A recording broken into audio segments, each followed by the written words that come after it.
What's up everyone, back for another beer review, and today is the 31st and final day of all Imperial Beer Month here on the channel. The beer I'm reviewing today once again comes from the Sierra Nevada Brewing Company, and they're out of both Chico, California and Mills River, North Carolina, and this is their Barrel-Aged Toasted S'more Narwhal, and this is the 2024 release. So this is a stout aged in bourbon barrels with cocoa nibs and natural flavors. It comes in 11.9% alcohol by volume, 55 IBUs at the time of review. And this can is approximately 2 months old. And I want to give a huge thanks and shout out once again to a very good friend of mine and viewer of the channel, Billy, for this beer. So big thanks to him. In the description box, I'll post a link to the beer unboxing video I did. It contains all the goodies that Billy sent my way, and he sent me a bunch of awesome beer, including 4 different offerings from Sierra Nevada, and this is one of them, and this is the one that was the star of the show for me because, full disclosure, I knew of this release before Billy sent it my way. I do keep tabs on the beers that Sierra Nevada releases on their website. However, they don't ship to New York State. So when I see cool variants of Narwhal, for example, I know I can't get them, and that kind of upsets me. However, Billy hooked it up big time because he sent me this. He sent me their Trip in the Woods pecan pie barrel-aged Imperial Stout. He sent me their oatmeal cookie stout. Really cool stuff. So today I'm actually doing a 2-4 Friday, a 2-4 Sierra Nevada review. Earlier in the day, I posted a review of Rad Little Thing, another beer that Billy sent my way. Really nice kind of hybrid of a West Coast IPA and a hazy IPA, even though it leaned more towards the West Coast side of things.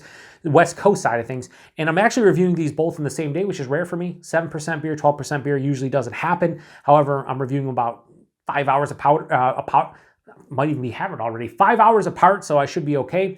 And I'm super excited about this one. Perfect beer to end all Imperial Beer Theme Month. Now this is gonna be a longer review because at the end I'm gonna kind of recap the month and talk about it a bit, the pros, the cons, the whole nine. But you guys have been watching for the vast majority of this month, and you know that at this point, I'm looking forward to this beer. But if I never saw if I didn't see a huge imperialized like barrel-aged stout for like another month or so, I think I'd be all right. But we'll leave it at that. Check back at the end of the review for my whole breakdown of this month. Anyway, we're gonna pour this into the glass here. Like I said, this is their barrel-aged narwhal base, but they're going for a toasted s'more variant. I've had one other variant of their barrel-aged narwhal, which was the peanut butter barrel-aged narwhal that Billy also sent my way. Didn't have a lot of peanut butter flavor. It was good, but not great. I know Billy loved that one because he doesn't love peanut butter, so it was just enough peanut butter for him to be like, all right, this is pretty damn good. For me, I wanted more peanut butter. I'm hoping that they come through with the toasted s'more variant, or toasted s'more flavor in this variant. We'll see. They use the dreaded natural flavors. At least they're using cocoa nibs, but the natural flavors are going to probably produce the marshmallow and graham cracker. They also have a spiel on the back that we'll read at the end. But yeah, let's give it a pour. Whoa. So that's looking like a very, very deep and dark brown. But you might see it look more like a pitch black. So we'll see. We will indeed see. All right. How does that look? Well, that looks pitch black in the glass. 2 fingers of this is like a very dark brown. And a lot of times say mocha. No, that's dark brown. Hold it up to a light, more of a root beer, Coca-Cola kind of vibe to it because it's like a darker brown. At the bottom, I have more of like I'd say like a medium brown color. There's some nice alcohol legs on the sides of the glass. Not too bad though. Like it's definitely noticeable, but I wouldn't call them sheets. They're more just like legs. But I'd say that looks beautiful in the glass. Anyway, let's get a nose.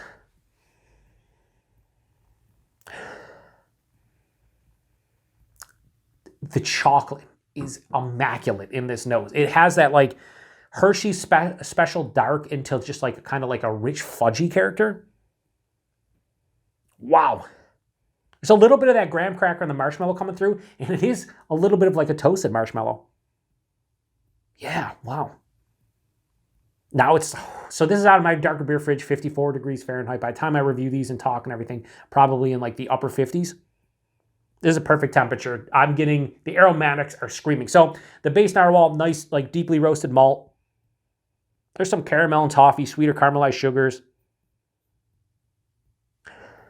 But that chocolate, it like encompasses like the whole rainbow of different chocolates. Like, again, 50, 60, 70% cacao bar meets Hershey's Special Dark. There's fudge. There's almost like a slight brownie batter thing. It's a very complex chocolate character in the nose.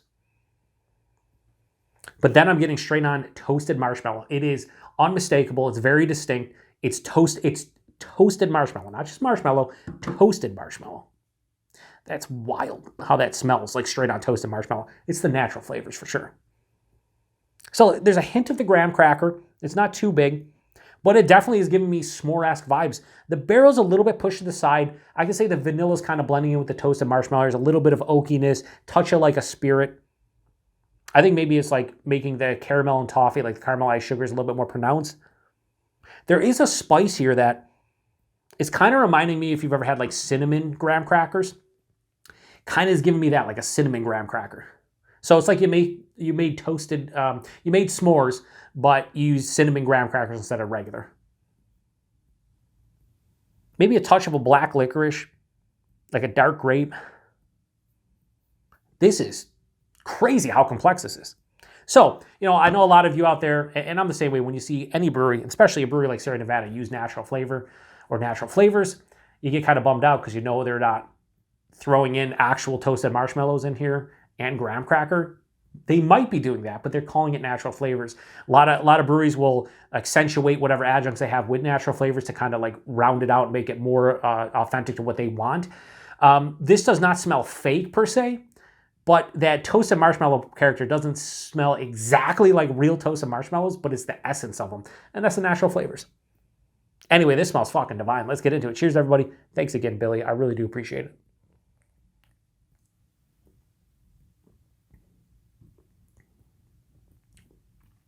Yeah, that's nice. Oh, the aftertaste is where that toasted s'more comes in. Kudos to Sierra Nevada, because I'll be honest with you, was that nose immaculate? It was. If that carried through to the taste, would I love it? I might love the flavor by itself, but I do know it'd be way too sweet. What they have done with this one is very similar to the peanut butter, but a little bit better from the emphasis on the adjuncts. What I didn't really care for with the peanut butter variant is it wasn't much different than the base barrel-aged narwhal for me. It had like a hint of like a generic like roasted peanut or boiled peanut or just something like that. It wasn't straight on peanut butter, and it wasn't that big. This, you still get the base barrel-aged narwhal with accentuations of the toasted s'more, the s'more in general. So I'm getting nuances, subtleties, and hints of that cinnamon graham cracker, the toasted marshmallow. Honestly, the biggest characteristic of this beer is the chocolate, and it still doesn't, the intensity is not equivalent to the nose. The nose was a little bit out of hand. Buying this one a little bit thin at 12%, I'd say low to medium full. I'd like to see this straight on full bodied, so it's a little bit thin. Maybe the barrel cut it. I don't remember what I probably said the same thing like about barrel-aged narwhal as a whole. So it's a little bit thin, but not disappointing. The mouthfeel, nice mild to moderate carbonation, more approaching mild. Actually, wait, mild? I don't know. No, I'd say more approaching moderate. I don't know why I said mild. Maybe I thought it was a little bit smooth and soft on the palate. No, it's more approaching moderate. So there's a nice kind of crispness to this one, a slight smoothness to it. There's a little bit of creamy sensation. The body and mouthfeel are good, but not great. All right, so that's why I'll leave that. It's not setting a new standard. It's not doing anything different, but it's appropriate to some degree, albeit a little bit thin. The taste is really nice, though.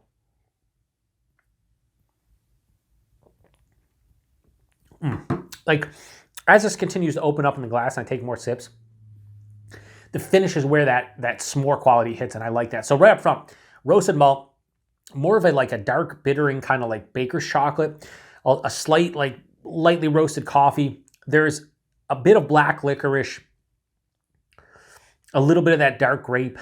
The caramelized sugars really don't hit me until the barrel hits. So it's pretty much those like 4 or 5 characteristics. Then midway through the palate, the barrel hits, and it is 100%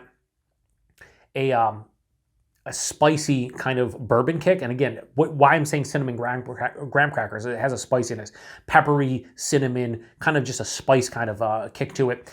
There is a bit of vanilla and oak. The vanilla is kind of accentuating on the finish that toasted marshmallow character, and on the finish is straight on a finish of a s'more. Like it has cinnamon, to me, cinnamon graham cracker, toasted marshmallow, and like a Hershey's special dark chocolate. So if you, maybe I'll try that out at some point. Get some cinnamon graham crackers, get some Hershey Special dark bars instead of the regular milk chocolate, and then, you know, toast up a marshmallow and see what it tastes like, because that's kind of the feeling I'm getting on the back of the palate.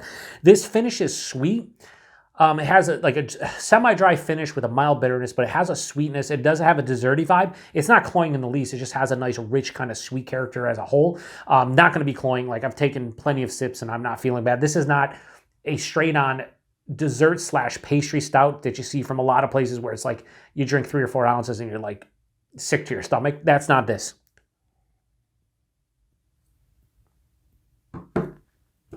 Pour the rest in here because I'm going to drink it and see if there's any goodies or anything at the bottom.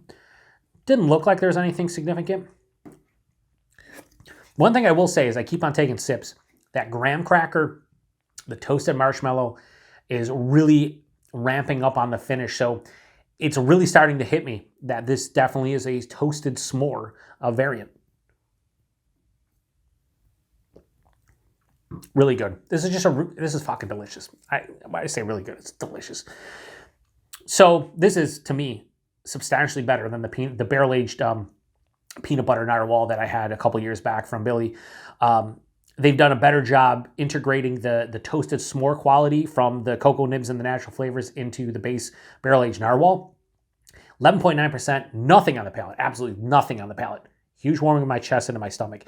So it doesn't hide the alcohol, I guess, as a whole, but on the palate, it definitely does. So it's not too boozy or anything. I can't tell it's 12% per se. Outside of like each sip, I'm like, ooh, I got a warming sensation. And you know, it's like, it hits me like right as it hits the chest and then it goes into the stomach. That's been a reoccurring theme this month because a lot of these beers are big. But this is really good. I don't remember what I gave the peanut butter one. I gave it a substantially low rating for what you would think. I think like a 4 out of 5, something like that. It wasn't great. Here's the thing. It wasn't great from what my mind was, the hype, I guess I built up in my own mind. I'm like, oh, it's a barrel-aged peanut butter narwhal. It's going to be awesome. And it was good, but it wasn't great. This is very good to great. So Barrel-Aged Toasted S'more Narwhal, the 2024 release. I'm going to give this a low 4.5 out of 5, go 4.45. This, my friends, is pretty damn delicious. It really is. 55 IBUs too, like, not really. I think with like all the adjuncts, it kind of knocks it down, but IBUs don't mean as much anymore. I think I like when breweries put it on there because of an OCD standpoint, from an OCD standpoint for myself personally, but it's not really necessary anymore, I don't think. When you drink it, you can kind of know how bitter the beer is. They have a spiel on the back that says, what we brewed. Flavors of marshmallow and graham cracker pair perfectly with the deep roasty chocolate in this flavored Narwhal Imperial Stout. Brewed with cocoa nibs and aged in bourbon barrels, each sip offers a smooth, decadent experience reminiscent of s'mores. I think they kind of nailed it. This is reminiscent of s'mores. This has the essence of s'mores, but it's not straight on like you're drinking a liquefied s'more. Like, you're just not. But I think as a beer drinker, more people would appreciate this than just being saturated with s'more flavor and being kind of too fake and just over the top. So that's why I think Sierra Nevada did a great job with this, where I don't think that peanut butter one did that exactly for me, but they did it with this. So this is delicious. Price point availability.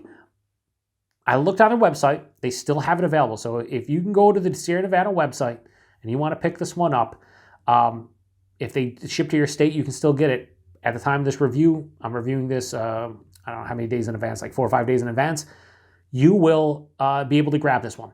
$50 an 8-pack. I know that sounds weird, an 8-pack of 16 fluid ounce cans, yeah, but that's what they have. So it's $6.25 a can plus whatever shipping and whatnot. For $6.25 a can, I would, like, if I could have bought it, I would have bought an 8-pack of this and probably shared them with a lot of friends. And I probably would have bought an 8-pack of the Trip of the Woods pecan pie you sent me, maybe an 8-pack of that oatmeal cookie stout. I would have probably spent like $150 on Sierra Nevada beer, but I would have shared it with a lot of people. They don't ship to New York State, but that's how you get this one. So distribution is pretty much brewery / online only. I'm sure if you go to either of the breweries, you probably could have bought this one, maybe not, but you could definitely get it online. Doesn't make any kind of distro. So if you get Sierra Nevada stuff, you won't see this one on the shelves, or you shouldn't, but I wish they would. I know this is more of like their small batch series of beers for the most part. So yeah, it's kind of a bummer from that aspect. Now, for some of you just want to shut off the review. That's cool. I kind of want to recap the All Imperial Beer Theme Month. So first things first, definitely a success. A lot of engagement this month, more so than usual. I think, again, I'm not huge into like analytics and like all that stuff because I do this for fun, but it's cool to see like, how many people are watching, whatnot. This month, more so than most months, I got like an extra 1,000 views or so, like maybe like 800,000 views. That's pretty significant. You're talking a decent amount of extra views per day, people watching content, a lot of interactions, tons of comments. I think the huge beers, the barrel-aged beers, I think most people enjoy those. Some people I know, again, I did the whole poll to see who wanted to have this Imperial Beer Theme Month, and there was like 6 or 7 people that said no, they didn't want it, so I get it. But most of you, the vast majority, wanted it, and I had a lot of fun this month, keeping it 100 with you guys. I'm glad that it's over, to be honest with you. I'm one of those guys that says the variety without question is the spice of life, and I've tried to mix it up this month by doing barley wines and stouts and porters and old ales and even like IPAs and things of that nature. But at some point, a lot of the beers, I almost felt bad giving high scores a lot of stuff, but a lot of these styles are right in my wheelhouse. So from a personal aspect, it was a lot of fun because I'm drinking some delicious beer, and they are delicious. But from a channel standpoint, I like more of a mix-up of ABVs and styles, and I didn't get to do that as much this month. So pros and cons are definitely there, but as a whole, I really did enjoy this, but I'd be lying to you if I said that I wasn't looking forward to just going to drink like a 4.5% lager, maybe like a 6% pale ale or something like that. So yeah, listen, going forward, we're still going to review big beers probably once or twice a week, still going to keep them in the rotation, but I'm happy that I'm not reviewing them every single day. Part of the reason I grabbed some IPAs the last couple weeks, and a couple days ago you saw that like a fruited double IPA. I wanted something to break up the monotony of all this sweet, big, dark beer and go with something different and just kind of, break up the palate a little bit and like challenge it a little bit, because starting to get into a situation where like a lot of things are starting to taste a little bit similar. So it'd be nice to have somewhat of a palate reset in terms of, reviewing some lower ABV beer. So if you watch to the end, I'm not going to say post anything in the comment section other than, did you enjoy this all Imperial Beer Theme Month? Do you actually think that theme month should be a thing that I do once or twice a year? This is only the second theme month I ever did. The other one was Mixed Six-Pack Theme Month back in August of 2019. But I think we could do a lot of things. One thing I toyed with the idea of doing, but I think it would be very, very difficult to make sure everything lined up. The logistics of it, let's just say, would be very difficult. But I wanted to do a whole viewer's choice month where you guys could choose the beers that I review every single day. Like maybe everyone like suggests like 3 or 4 beers. I go through them all and I see what I can pick out. That would be a lot of fun, but also a lot of people are going to suggest beers that I can't get locally or that they'd have to send to me. I don't know how that would work.